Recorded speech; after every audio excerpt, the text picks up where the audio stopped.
Have you watched the Netflix show Tidying Up with Marie Kondo? In the show, Marie Kondo went to people's house, helped them to tidy or declutter their stuff. Hello, I'm Marie Kondo. 私のミッションは片付けによって世界をときめかせていくことです。Let's start tidying.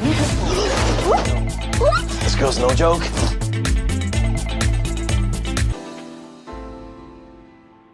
It helped me understand that tidying up, a simple behavior, can actually help create a healthier life. It is also part of the recent changes in lifestyle as people slowly embrace the idea of less is more.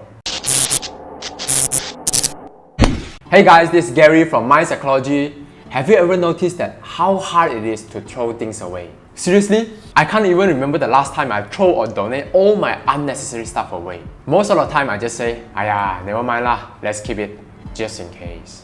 My friend Jason is a great example. He loves buying books, almost 10 books per month, and he usually takes a week to finish one. So, quick maths. On average, if you finish 4 books per month, meaning that there will be 6 unread at the end of the month. But since he buys books every month, meaning that there will be 72 unread books at the end of the year. I mean, he actually enjoys buying books, but recently he's becoming more and more frustrated. He says sometimes he felt like an obsession. No matter how much he bought, it just wasn't enough. Why do Jason and others want to keep collecting and buying stuff in the first place? What are the reasons that drive people to think that having more equals to being more? To answer this, we have to look at 2 things. 1. Why we keep stuff. 2. Why we keep buying stuff. The Buddha once said that the cause of suffering is attachment. I know. Why am I talking about the Buddha? But it points out something interesting.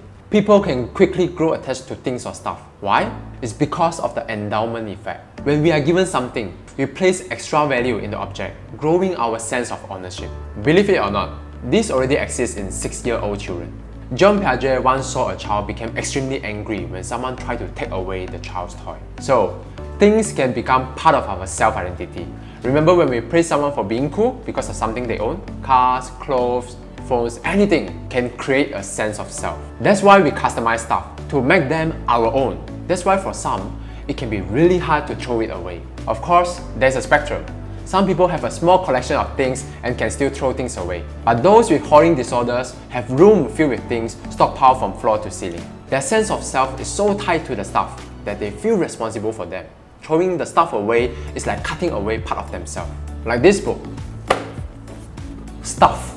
It says that people who hoard stuff are more likely to have lower organizing skills. That's why they find it difficult to decide what to throw and what to keep. Now we know why we keep stuff.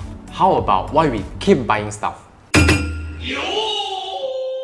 Social media such as Facebook or Instagram has constantly bombarded us with a single message. Other people have happier and more satisfying life. We see our friends have better lives with better things. If we own what they own, we wear what they wear, maybe we can be like them.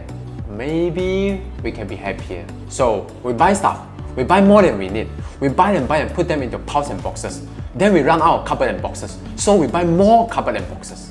It is never enough. There's a theory called the hedonic treadmill, meaning that our happiness won't last forever. We always assume that we'll be super happy or satisfied forever if we buy or collect something. But it's not like that. Our happiness graph is something like this. The happiness we experience will sooner or later return to baseline. It's like running on a treadmill. When we thought that we are running further, we are actually staying at the same place. I mentioned Jason at the beginning, the hardcore book buyer. A few months ago, he told me that after buying this latest batch of books, he's done. No more. He will stop buying and finish reading what he had before buying any new books again. And he fell. This week, he just told me that he's ordering stuff from Amazon. Humans are not so easy to satisfy. We can sometimes end up with more than we need. It's like chasing happiness, chasing after a rainbow. I think it's fine to keep certain stuff that you find meaningful or buy something that you like. But when your buying behavior or the clutter of the stuff that you own interfere with your daily life, then it might be time for a change. So why not try out a new perspective? Maybe it's okay to say goodbye to the things you own. With you, mypsychology.